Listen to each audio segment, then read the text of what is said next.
Hey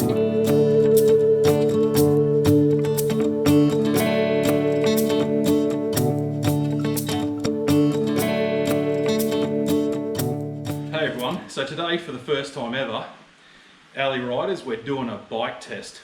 We've been lucky enough to score Dave, or as we like to call him, Sandshoe.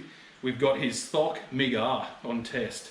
He doesn't know about it, but anyway, he'll see this test when we upload it. So we took it out, had a bit of a ride on it, and we just come up with a few things we like, a few things we don't like, and made quite a few modifications to set it up a little bit better. Okay, so first of all, let's talk about a couple of things we changed. One of the first things we did when we got the bike, took the front wheel off, 27.5 by 2.8, so a big fat front tyre. We've gone to a 29 at 2.6. So putting that bigger front wheel on definitely felt like it lifted the front of the bike up a little bit more.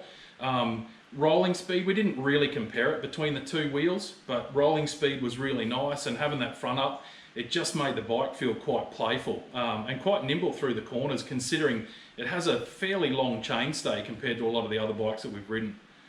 I guess the next thing that we have a look at then is just the handlebar setup. We made a few changes to the controls, set the levers up a little bit different position to where Sandshoe had them, but had it in a pretty nice position. We also then went through and just did the normal settings with the sag, changed the sag setting. We put a bit more air in the springs to try and get them to ride a little bit nicer.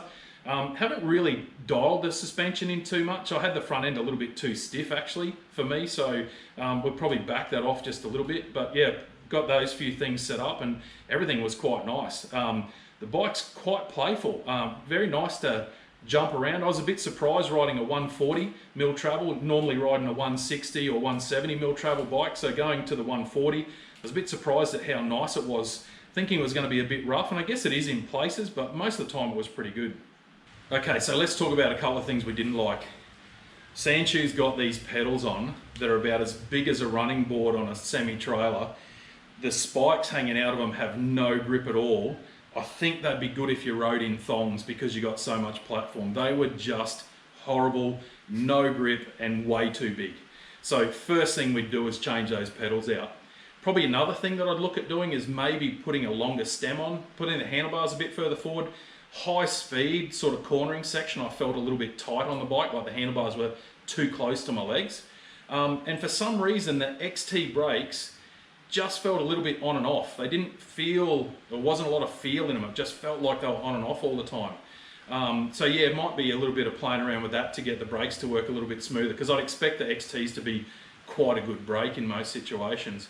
The Shimano motor, I guess the reason they brought out the new Shimano motor is this does feel a little bit dated after riding the Bosch, and I'm guessing that new Shimano motor is just about perfect. But yeah, apart from that, the bike was fantastic. I took it for a ride. We're out for probably an hour and a half, riding on some trails we ride all the time, and really felt comfortable on it by the time I was finished. A few more little changes, this thing would be an absolute beast.